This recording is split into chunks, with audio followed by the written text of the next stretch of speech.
Good morning. We are extremely pleased that you're here. It is good to come together for the purpose of co-creating. Do you agree? Yes. You are knowing what you are wanting. You like the feeling of desire. We've noticed that you like the feeling of desire when you are in the vibrational vicinity of your desire. In other words, when you desire something and you believe it's possible, then you like it. But when you hold desire and simultaneously the strongest vibration within you is one of doubt, then that desire is not so sweet, is it? Then you say, I was happier before I hatched that desire. Because a desire that you contradict, a desire that you oppose with your own thought. In other words, I want it, but I can't do it. I want it, but it can't be done. I want it, but I haven't figured out how. I want it, but when will it be? Where will it be? Who will it be? How will it come about? When the pulsing, chronic, most often vibration within you contradicts your desire, then there's a tug of war that feels oppressive to you. And then sometimes humans say, well, the problem is that desire. You're a greedy person. You have desire. You want too much. And we say, that's not possible. It's not possible for an eternally focused genius creator to over-desire. But what gives you the sensation of that imbalance is having a desire born from within you out of the contrast that you are discovering, and then contradict it with your rational mind. Contradict it with your reason. Contradict it with your statistics or your facts. Contradict it with your attention to what is. That's what gets you mostly. And what's so very interesting about that is that what is gave birth to more. And now so often humans don't let themselves go with the flow of the more because of what is. Isn't that interesting? What is and all of its components and the things that were missing caused you to launch rockets of desires of what you preferred even further. And those rockets of desires precede you vibrationally, and the source within you holds them and gives undivided attention to them. And law of attraction, in the same way that your world was formed first from thought, and then it became thought form, and then it became the matter, the material world that you see.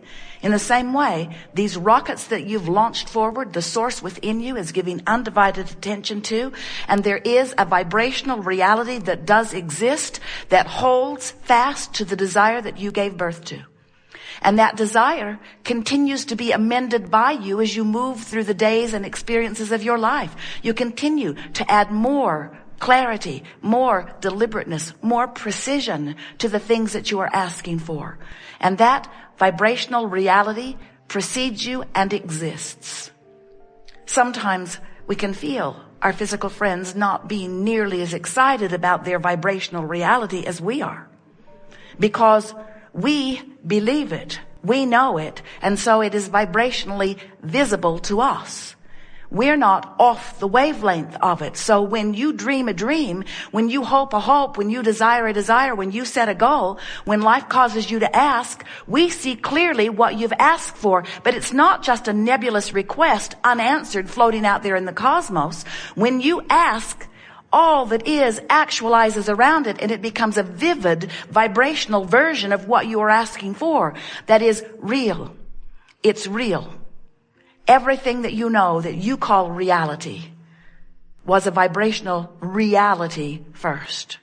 And the thing that we so want you to hear most of all is that the life you came to live is the life that is between your having launched your reality and your letting yourself move to it, because that's the delicious part of life.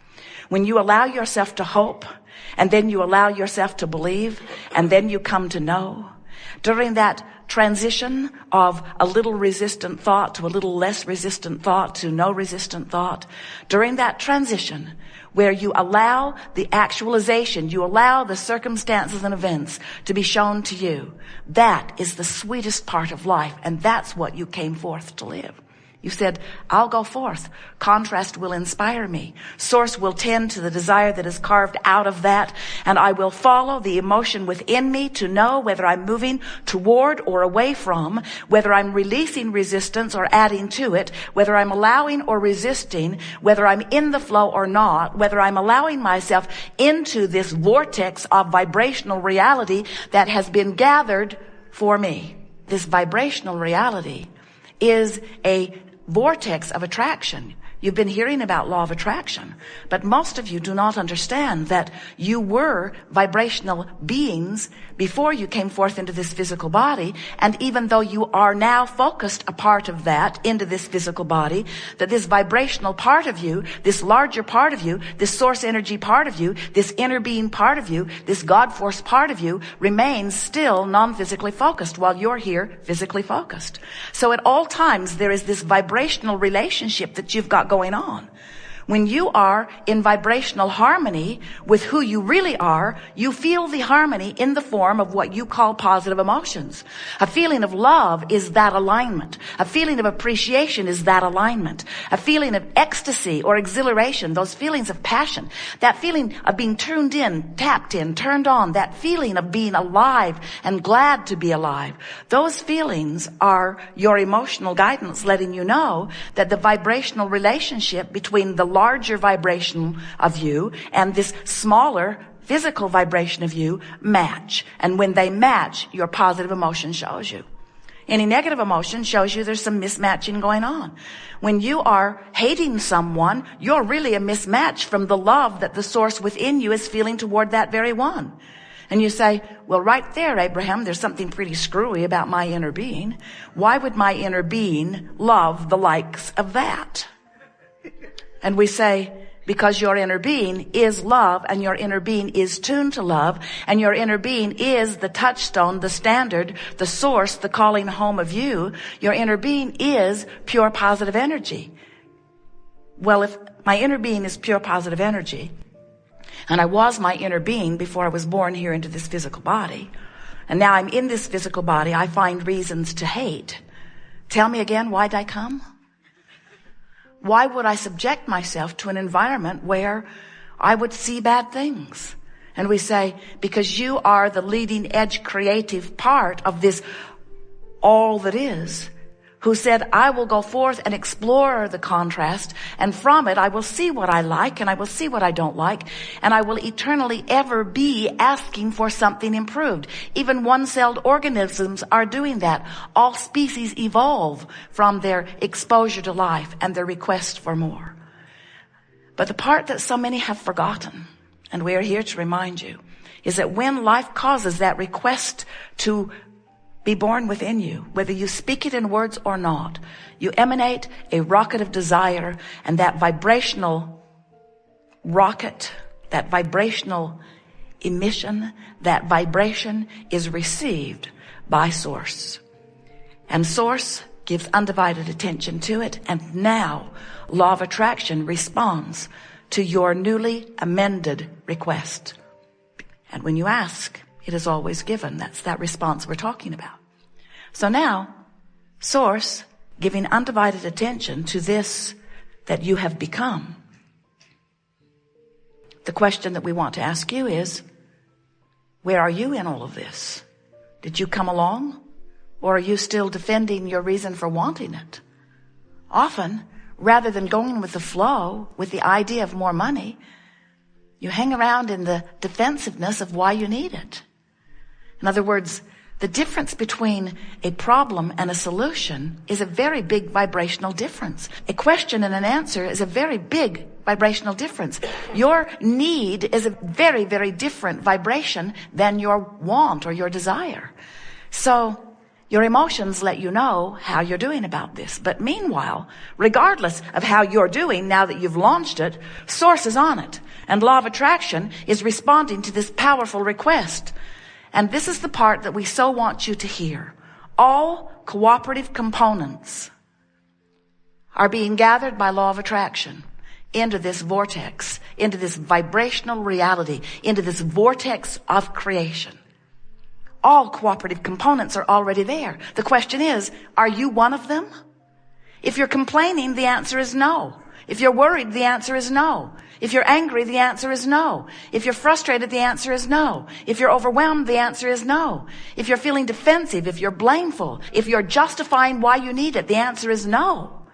If you're hopeful, the answer is you're on the brink of it.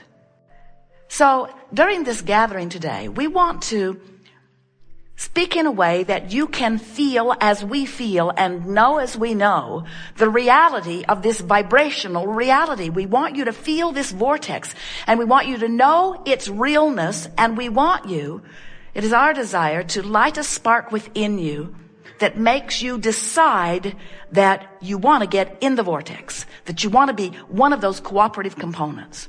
Now, it's perfectly possible, may happen to you often. We see it happen to Esther, where you're bipping along, you're finding reasons to feel good, you're launching rockets of desire, and you're mostly in the vortex. And life is sweet when you are.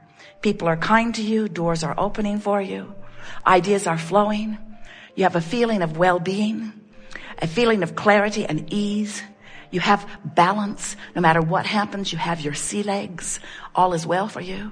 And then something will happen that causes an reactivation of an old, maybe dormant vibration within you. Something happens and you view it, which causes you to offer a vibration that isn't consistent with the vortex. So all that happens is the vortex just spits you out. Because if you're not a vibrational match to it, law of attraction doesn't hold you there. In other words, you're called there. Spitting you out is a sharp way of saying it, but it really is accurate. Because law of attraction calls to it what matches and doesn't allow near it what doesn't. How about that? So if you are a vibrational match, if you are feeling worthy, if you're feeling confident, if you're feeling happy with yourself, you're happily in the vortex. But when you find a reason to find fault with yourself, out you go. Now, we want to present this in a way that you don't worry about getting spit out of the vortex, because you understand that this process that you are upon here in your physical body is 3 steps. You came forth to explore contrast. You came forth to know what you don't want so that you can more clearly identify what it is you do want. Without that comparison, none of us could move forward. So as you continue to add to all that is by knowing what you don't want, you're having a step 1 moment. And when you're having a step 1 moment, you're not in the vortex. Now, we're always in the vortex having our step 2 moment. In other words, when you launch a rocket of desire, you send it our way. And we see it and embrace it and know it and become a vibrational match to it. We focus upon it, and law of attraction responds to it, which means what you want is in the process of becoming, but it means something ever so much more important. It means you expanded to be more. And that's the thing that so many of you are missing in this business of creation. You think you're creating a car. You're not creating only a car. You're creating yourself as the holder of that better vehicle. It is you who is expanding. Life gave you the idea of expanse. And even though your ideas are about things you want or relationships you want, you are the expanded part of this. Can you hear this? So life keeps causing you to become more. And when you become more, the you that became more is always in the vortex. Step 2. Step 3 is you in your human physical form must find a way to get in there too. That's what the art of allowing is. Getting in the vortex, becoming a vibrational match to who you have become. Another way of saying it is, life caused you to expand. The larger part of you did. What's the rest of you doing? Hanging on for dear life. Beating the drum of justification and rationalization. I need it because I don't have it. I need it because I don't have it. I need it because I don't have it. And what we want you to hear is the vibration of I don't have it doesn't match what's